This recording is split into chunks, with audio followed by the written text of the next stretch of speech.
So hey y'all, I'm back with another video. So tonight's video is yet again another Chioma Chats video podcast edition. So by the title, we're going to be talking about why rapper Dababy is cancelled. It's more than obvious that Dababy has fallen off. Nobody really checks for him anymore, and he's become synonymous with the word ghost town. After having such a prominent, successful, and promising rise to fame within the music industry, his whole entire reputation has come falling down like the London Bridge. Dababy, whose real name is Jonathan Kirk, is a Southern rapper representing Charlotte, North Carolina. At the beginning of his career, he was most known for being an adult baby, like literally. He would dress up in adult-sized diapers only to promote his music, his moniker, and have a marketing tactic that made him memorable. And for the most part, it did work. His rise to fame was very quick and very strategic because he low-key came out of nowhere. He was able to maintain relevance for a long time due to his different rap style that hadn't been done before. The deep voice and the southern twang, and his music actually being certified hits. His song Suge started a dance craze all around the world in 2019, and by the end of 2019, Dababy had 22 songs on the Billboard Hot 100 charts. But sometimes in life, things fall down, and Dababy has significantly taken a downtick in his entire career. I find it interesting that just 3 years ago, when I was a senior in college, everybody was listening to him. I did not go to not one party, one kickback, one club event, one step show, one probate, one football game that Dababy's music wasn't being played. And so now, a mere 3 years later, people could care less about his music, especially about him in general. So I wanted to unpack how we got here and how he became canceled. So I've broken this video down into two main talking points. So without further ado, let's get right into this video. So my first and most primary point is incidents. Going through all of the incidents that led here. We have to do a timeline of all of the incidents that have led to where Dababy is in his career right now. And there's several incidents, which is alarming because although celebrities, influencers, and public figures do have their fair share of controversy within their careers, the majority of them are not repeat offenders in very offensive ways. Meaning, of course, all of these people trend all the time, but they're not always trending for negativity. They could be trending for new music or something funny or something unfortunate or even a clapback on Twitter, but not consistently malicious and nefarious activities like Dababy. So being that Dababy has only been known or out for like 3 years, he has racked up a very long shit list. It's crazy to me that he's been able to proceed or advance a little bit more after each incident. However, I believe his race is at its home stretch and it's coming to an end. So let's do a little breakdown. So we're going to start with the Walmart shooting. Starting off with the Walmart shooting incident, initially when the story came out, this was when Dababy was still kind of on the rise. He had an altercation with another black man in a Charlotte, North Carolina Walmart. And that man was 19-year-old Jalen Craig. According to Dababy, Jalen allegedly tried to rob him, and after a fight broke out, Dababy shot him in the gut and he did not make it out of that Walmart alive. Well, tonight, new video released exclusively to Rolling Stone shows a fight that then led to a deadly shooting in a Walmart in Huntersville. This involving Charlotte rapper Jonathan Kirk, also known as Dababy, and another man inside the Walmart. The Rolling Stone edited the video from November 2018 to identify everyone involved. It shows Henry Douglas and Dababy getting into a fight. The video appears to later show Dababy threw the first punch. From another angle, you can see the victim, Jalen Craig, stepped in.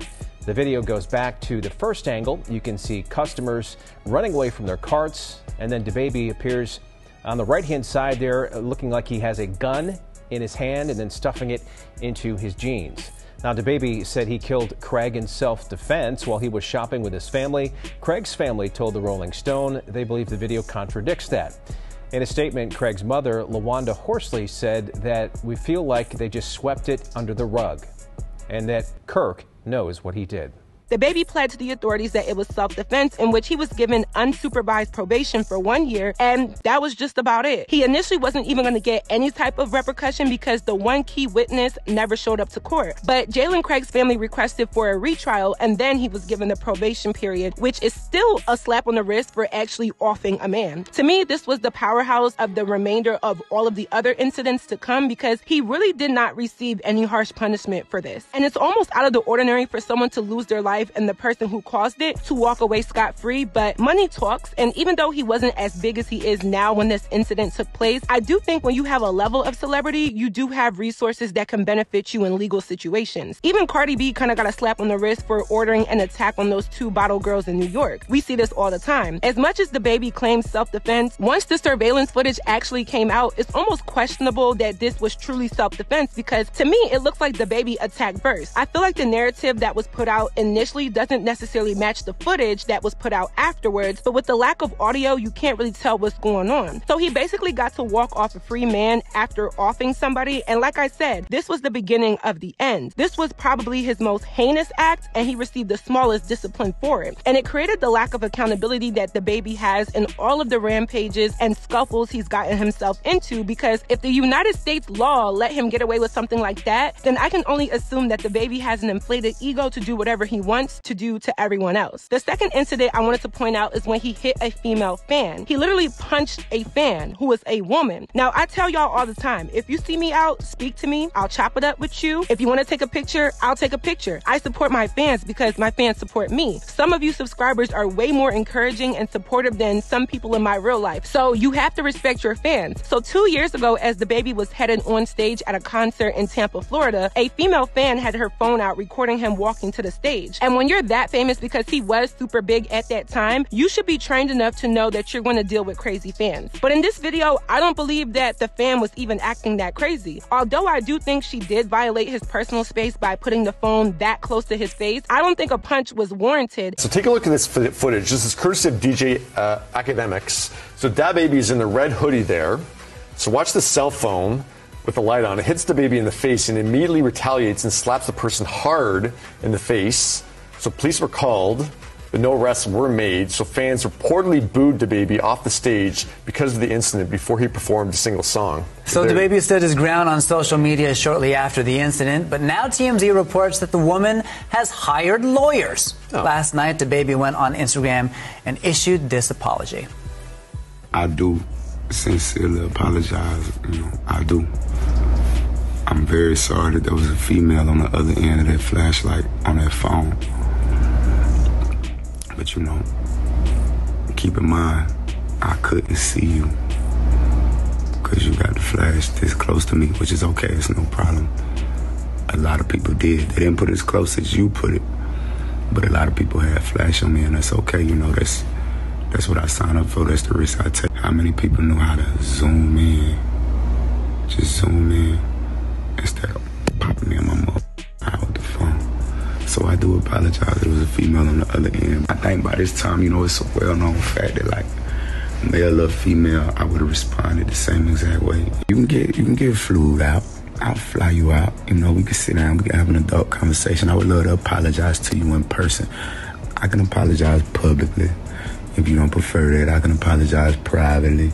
I got no problem with apologizing. And when everybody's recording you, everybody's screaming your name, and everybody's anticipating your performance, you should be more honored that people care enough to buy tickets and spend money to come and support you in your craft versus feeling that you have to maintain this street, hood, and violent tendency to prove yourself. DaBaby's personality trait is violence. And the fact that he punched a black woman is so shocking to me because I think DaBaby had a lot of his black female fans fooled. When it came out that he had a girlfriend named Mimi and that they shared 2 kids and she was a dark-skinned woman, I think a lot of his female fans that were black women and especially dark-skinned kind of championed him even more because we're not used to seeing that. We're not used to seeing big-time rappers being with monoracial black women of brown or dark skin. So it gave him more of a boost in likeness that he was with somebody who looked like his average fans, but I don't think he has respect for women regardless of their race. Again, his personality trait is violence. So the next one is choosing sides with Tory Lanez / collaborating with him. So we all know about the Tory Lanez versus Meg Thee Stallion situation, and we've been waiting and waiting and waiting for a verdict to be made about what really happened that night that Meg Thee Stallion alleges that Tory Lanez shot her. None of us were there, so we don't know yet, and I think a lot of people have been irritated or at least lost interest in the validity of the story. Most people are just waiting for some type of official litigation to come out. But I do think at the beginning of these allegations, the majority of people were in support of Meg Thee Stallion. Then when a lot of other information came out, some people were in support of Tory Lanez, and then some people have remained neutral in the situation. Meg Thee Stallion and DaBaby were the 2 most popular artists on the 2019 XXL freshman list. They've done multiple collaborations together, and they've publicly supported one another, not just at the beginning of their careers, but periodically throughout it. So to see DaBaby collaborate with Tory Lanez, even though it seemed like his solidarity was with Meg Thee Stallion, was a bit fishy. It was actually very fishy. And I'm not one to gatekeep people from working with others just because I have a problem with them, but I think in this case, it looks looked really bad because of how it was done. Tory Lanez and DaBaby dropped a song called Scat in the summer of 2021, and they decided to perform this song live in concert at Rolling Loud 2021. DaBaby literally brought Tory Lanez out on stage literally right after Meg Thee Stallion performed right before him. I'll get somebody out here $1 million if they can guess who in here.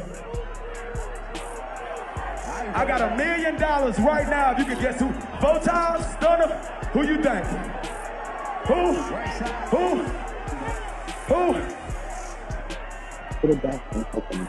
know who that is. I know who the fuck that is. Let's go. Let's go. So Meg does her set, rocks the crowd. Next up is DaBaby. And as Meg Thee Stallion is either on the side or backstage or wherever, she still had access to see that DaBaby brings out her alleged assault suspect. And I think DaBaby knew what he was doing. He knew there was an open case. He knew that there was a restraining order, and he knew that this would get people talking. I'm watching some videos back on DaBaby, and I really do think he's a clout chaser, but not in an obvious way. I guess you can call it specialized marketing, because he intentionally does things that he knows is going to get him talked about, whether it's good or bad. Now, the next one is about the LGBTQ community. His comments towards the LGBTQ community is what really got people talking. And I'm not a part of this community, so of course it wasn't directly offensive to me. However, I'm smart enough to know that when you're a public figure, especially in 2022, speaking on or about the LGBTQ community is really risky. And although I do feel that sometimes people act as if the LGBTQ community can't be checked or called out or even ridiculed for some of their actions, I think there is an unwritten rule that if you talk about the LGBTQ community, you're probably going to get canceled and labeled homophobic. You didn't show up today with HIV, AIDS, any of them deadly sexually transmitted diseases that'll make you die in 2-3 weeks. Put a cell phone light in the up. Lady, if your pussy smell like water, put a cell phone light in the up. Fellas. Lights up. Fellas, if you ain't sucking nigga dick in the parking lot, put your cell phone lights in the up. Let's be real about this shit. Yeah, keep it fucking real. Some of y'all niggas suspect as a motherfucker. Let's be real.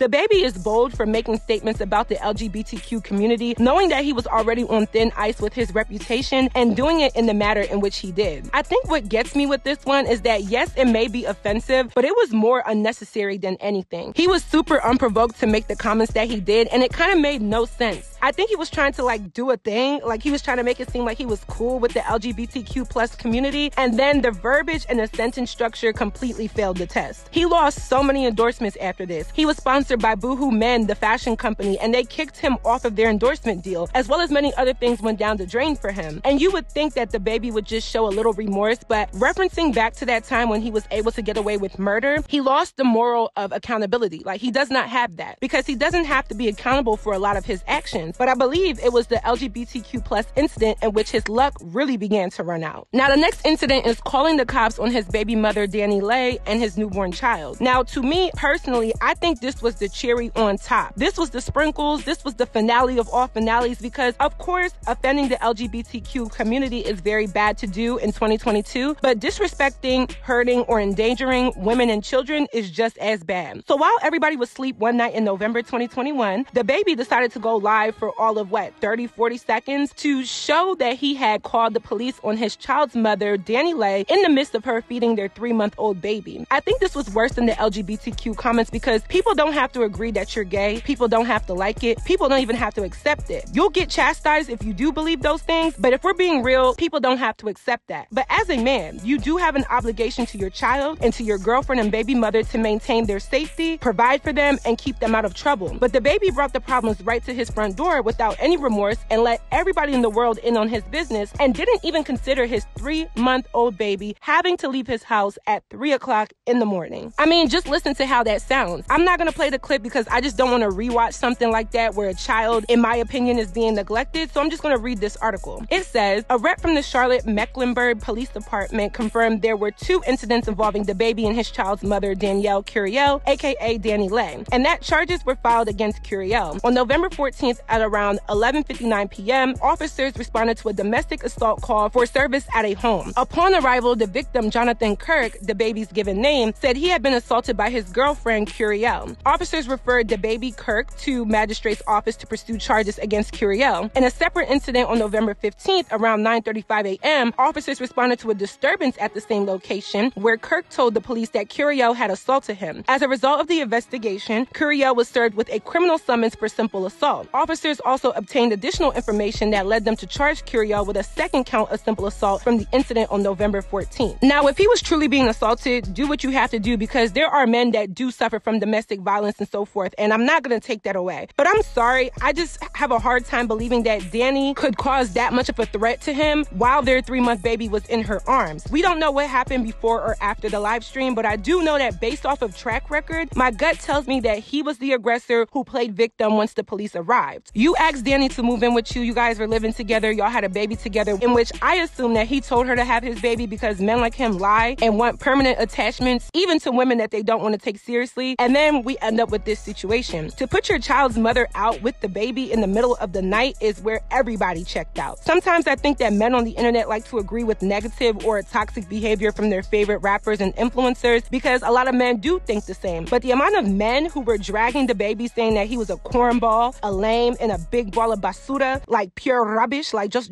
nonsense, there was a lot. And if the men in the Say Cheese comments are against you, then you know it's real. I feel like that one was really bad because it put a platinum certification on his disrespect of women, which also affected his own child. Now, the next incident is jumping Danny Lay's brother. Subsequently, from the previous incident, the baby then got into a scuffle with Danny Lay's brother, and like the article said, Danny Lay had been charged with simple assault due to the incident that happened in November, which irritated and angered her brother, rightfully so. Not only my brother, but every cousin that I have from the DMV down to Texas and even in Imo State, Nigeria, would have been stepping like Nardo Wick if something like that would have happened to me. So it makes sense that her brother was wanting to square up. But except for the baby to have a grown man conversation or just a grown man fight, you know, get in the ring, put the gloves on and duke it out, this man shows up to a bowling alley where Danny Lay's brother Brandon was and literally jumped him. Brandon came solo dolo. He didn't have no weapons, no entourage, no people. And I do think that Brandon was way in over his head for talking crazy and then saying that he just wanted to talk when he actually saw the baby. But at the end of the day, the baby was so lame for jumping this man, not only with his entourage, but with his security personnel as well. I believe they probably settled outside of court, or maybe the investigation is still going on, but that was like going double platinum on being a lame ass snaker, because how do you go from shooting a man in Walmart to jumping a man with all your people? That's just mad corny, like corny. Can I get a corny? Now, the last incident I wanted to talk about is the most recent one, being that the baby just released an album and nobody even knew or cared. There was no real promotion for this album and I didn't really see any hype around it. And that showed how much people had checked out of his whole entire existence in the music industry. So what do people do when they have been MIA for a while or have fallen off? They come back and create a level of controversy to resurge their name and get themselves trending. And that's what happened here. So in his new song, Boogeyman, the baby starts the song off instantly taking a shot at Meg Thee Stallion. The lyrics say, "You play with me, that ish was childish. The day before she said that Tory Lanez shot her, I was effing on Megan Thee Stallion. Waited to say that ish on my next album. Hit it the day before too, but kept it player. I ain't say nothing about it. Had her pretty boy boyfriend tweeting me ready to die about the bitch like a coward." Mind you, this is the first verse of the song. Like, the song starts off with that. So it's like he didn't even wait to the middle of the song. No, he came straight out the gate with the disrespect. Like, why does she have to be a bitch? Why do you even have to bring this up? And why does it matter that you and her hooked up? I mean, I think the majority of fans could have assumed that, and being that she's in a public relationship with somebody else, it was completely unnecessary, which further proves my claim that his personality trait is disrespect and violence. Side note, listen to the baby's music and tell me how many times he says that people be playing with him. He's always talking about somebody playing with him. They play with me, that y'all play with me, you play with me, everybody playing with you. No, you're playing. You played yourself. He even hired a Meg Thee Stallion lookalike in the video to portray this incident. He also addresses the incident about the LGBTQ comments saying that people twisted his words. I don't get why certain celebrities say that somebody twisted their words when we have you on audio saying whatever you said. However, in my book, he went 3 times platinum as a lame by kissing and telling on Meg Thee Stallion, because you already made it clear that you don't rock with her when you brought Tory Lanez out to perform with you last summer. So why over a year later are you speaking on sexual relations with her? Especially being that he's had so much controversy surrounding him and other women and their sexual relations even after this allegedly happened. I will just go ahead and certify him as a 4-time platinum lame ass naker. So my second and final point kind of summarizes everything in point number 1, and that is Dababy is being canceled because he has a lack of accountability. There are so many celebrities, especially black male rappers, that say and do crazy things and still have fans, still trend, still sell out shows, and so forth. It was recently reported that Dababy had to cancel his show in New Orleans because he wasn't able to fill out an arena of 14,000, which is crazy. He literally only sold approximately 500 tickets. And I think the fans, the media, the public, they choose who is relevant and important and likable through the means of their hard-earned money. So if people don't want to spend money to come and see you, there's a reason behind it. Dababy is acting as if he's just been blackballed by the industry, but that could be true, but I think his appeal has diminished because the antics reached an ultimate high. And people, especially grown people, don't want to support that. You can't be out here doing whatever you want and thinking that it won't affect your career or your reputation. As y'all know, I am the director of my own modeling agency called The Queen Team Models. Follow us on Instagram and Facebook. And I always tell my girls, you have to protect your reputation. You can follow the trends, post how you want, but just know a reputation comes with it, and that's what people are going to know you for. And you can get away with it for months, years, but at some point, your luck is going to run out. And that's what happened to Dababy. So I just want to grind him up one time. If you're from Philly, y'all remember Grind Time with Asia Star? Yeah, it's Grind Time, dickhead. Dababy, old garden gnome, Santa's little helper, honeycomb, big mouth cereal looking ass, PT Cruiser, time to get a bruiser head shape, #1 low haircut tail self, old last piece of bread in the bag head shape looking ass naked has been canceled. Respectfully, Dababy could have been so successful. When he came out, he had a likable quality. A lot of women found him attractive, and it was different. Nobody had been repping North Carolina on the rap scene since J. Cole, but they were two different types of artists. So to get that hood gangster type rap from the Carolinas was something that the majority of us had never seen out of that area. And he blew it. He literally was on top and came crashing down because he couldn't control his ego and he couldn't learn to be accountable for his actions. He clearly isn't a nice person. He doesn't have any respect for women, and he doesn't understand that God giveth and God taketh. Either this is his karma for the Walmart incident or for all of the things that he's done to women throughout his career, or it's just a case of misfortune and how for every action there's a reaction. I actually liked Dababy's music too when he came out. Rockstar was a great song. It actually went #1. I liked his feature with Lil Baby when they dropped the song called Baby. I thought a lot of his song titles and mixtape titles were very clever, as he would always do a play on the word baby in some way, and now he literally doesn't get any playtime on my phone. I think he's too far gone in his BS for people to put him back on and bring him back up. Do y'all think he could come back? I highly doubt it, but Dababy should be a cautionary tale for anybody trying to get into the industry and knowing how to act, what to say and what not to say, and overall being accountable for all of your actions. So that is it for this video. I hope you all enjoyed. Please let me know your commentary on my commentary down below. What do you think? What do you know? Let me know. If you haven't already, follow me on all of my social media networks, and I will see y'all in my next video.